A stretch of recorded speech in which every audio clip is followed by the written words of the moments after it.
અને હવે સમાચાર વિસ્તારથી જોઈએ। અમરેલીમાં ધારાસભ્યને બદનામ કરવાનું કાવતરું થઈ રહ્યું છે। પોલીસે 4 આરોપીને સાથે રાખી ઘટનાનું રિકન્સ્ટ્રક્શન કરાવ્યું। ધારાસભ્યને બદનામ કરવાનું બીજેપી નેતાનું જ કાવતરું હતું। યુવા ભાજપ નેતા મનીષ વગાસિયા મુખ્ય આરોપી છે। જસવંતગઢ નામના સરપંચ અશોક માંગરોળિયા આરોપી છે। આ સાથે જ ધારાસભ્ય કૌશિક વેકરિયાને બદનામ કરવાનું કાવતરું રચવામાં આવ્યું હતું, જેમાં 4 આરોપીને ઝડપી લેવામાં આવ્યા છે। ચારેય આરોપીઓને ઘટના સ્થળે લઈ જવામાં આવ્યા હતા અને ચારેયનું ઘટનાનું રિકન્સ્ટ્રક્શન કરવામાં આવ્યું હતું।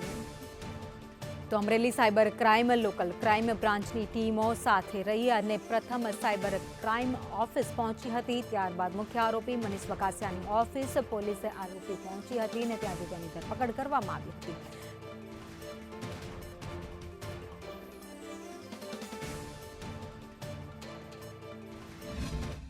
અમરેલી તાલુકા પંચાયતના પ્રમુખ કિશોરભાઈ કાનપરિયાના નામનો એક ફરજી લેટર વાયરલ થયો હતો, જેની અંદર ધારાસભ્ય કૌશિકભાઈ વેકરિયા વિરુદ્ધ ભ્રષ્ટાચારના આરોપો કરવામાં આવ્યા હતા। તેના ઘટનાને પગલે 4 આરોપીઓને પોલીસ પકડી લાવી છે અને એમની ઓફિસે રિકન્સ્ટ્રક્શન માટે લાવવામાં આવી છે અને આ રિકન્સ્ટ્રક્શન લાવવા માટે 3 ગાડીની અંદર પોલીસ ચુસ્ત બંદોબસ્ત વચ્ચે આરોપીને લાવવામાં આવી છે। હાલ તેની ઓફિસમાં રિકન્સ્ટ્રક્શન થઈ રહ્યું છે અને આની અંદર મોટા માથાઓ સંડોવાયેલા હોય તેવી પૂરેપૂરી શક્યતાઓ પોલીસને મળે તેવી સંભાવના છે।